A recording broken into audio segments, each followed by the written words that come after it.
குரு ஆஸ்ட்ரேலிய நேயர்கள் அனைவருக்கும் வணக்கம். ஜூன் 1 2026 திங்கட்கிழமை, வைகாசி 18, தேய்பிறை பிரதம திதி.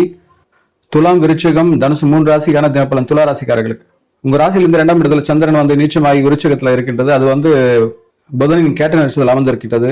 குடும்பத்தில் மனம் சார்ந்த ஒரு குழப்பம், உங்க வாக்குல ஒரு விதமான தாமதம், அறிவு ரீதியா சிந்திக்கிறதுல ஒரு தடை தாமதம் எல்லாம் ஏற்படுவதா இருக்கும். இருந்தும் தந்தை வழி சார்ந்த உறவுகளை ஆதரவு ஆலோசனை கிடைப்பதா இருக்கும்.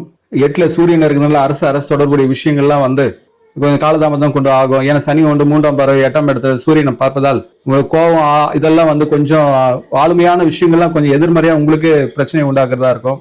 இது குடும்பத்துல அதிகமாக எதிரொலிப்பதாக இருக்கும். வாக்குலையும் கொஞ்சம் பொறுமையை காட்டுங்கள். செவ்வாய் 7ஆம் பார்வையாக உங்க வீட்டையும் பார்க்குது. 8ஆம் பார்வையாக சந்தை அவங்க 2ஆம் இடத்தையும் பார்ப்பதால் வேகம், ஆற்றல் இதெல்லாம் வீரியமா இருக்கும். அது எதிர்மறையா உங்களே தாக்குவதாக பார்த்து கொள்ளுங்கள். சனி பார்வை 12ஆம் வீட்டை பார்ப்பதனால வீணான செலவுகளும் உண்டாகும். ஏன்னா உங்க ராசிநாதன் குருவோட ரொம்ப நெருக்கமா இருக்கிறதுனால குடும்ப சார்ந்த விஷயங்கள கொஞ்சம் பிரச்சனை வராமல் பார்த்துக் கொள்ளுங்கள்.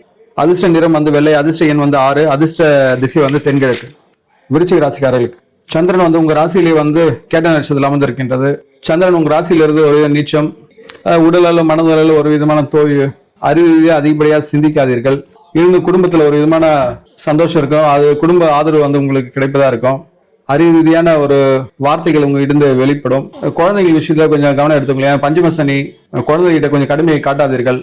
வாகனம் செல்லும் போது கவனம் செல்லுங்கள். செவ்வாய் 6ல மறைவு, அது 8ஆம் பார்வையா உங்க வீட்டை பார்ப்பது ஒரு விதம் வேகம், ஆற்றல் அதிகமாக கொடுக்கும். அது பிரச்சனை உண்டாக்காமல் பார்த்துக் கொள்ளுங்கள். அதுமாதிரி கணவனுடைய உறவுலையும் கொஞ்சம் கருத்து வேறு வராமல் பார்த்துக் கொள்ளுங்கள். 7ஆம் இடத்துல சூரியன் இருக்கின்றது. அது 7ஆம் பார்வையா உங்க வீட்டை பார்ப்பதால் கணவனை உறவு, காதல் ஒரு நட்பு உறவுலையும் ஒரு விதமான கான்ஃபிளிக் வராமல் பார்த்துக் கொள்ளுங்கள். பண பரிவர்த்தனை சார்ந்த விஷயங்களை கொஞ்சம் கவனம்னு கையாளுங்கள்.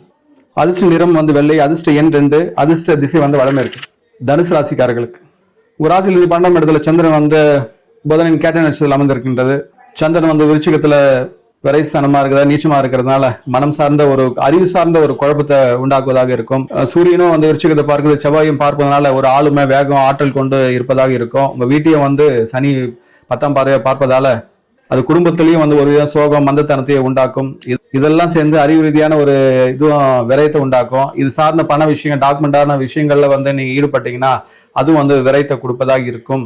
இருந்தும் புதன், குரு, சுக்கிரன் 3 கிரகம் 2ஆம் வீட்டை பார்ப்பதால சனியின் பார்வை, செவ்வாயின் பார்வை, குருவின் பார்வை, சூரியன் பார்வையெல்லாம் ஓரளவு சுபகிரகங்களால் மட்டுப்படுத்தப்படும். தாயாரின் உடல்நிலை கொஞ்சம் கவனித்துக் கொள்ளுங்கள். ஐடி செக்டர்ல இருக்கிறவங்களுக்கு நல்ல சிறப்பான காலம்தான். அதிர்ஷ்ட நிறம் மஞ்சள், அதிர்ஷ்ட எண் 3, அதிர்ஷ்ட திசை வடகிழக்கு.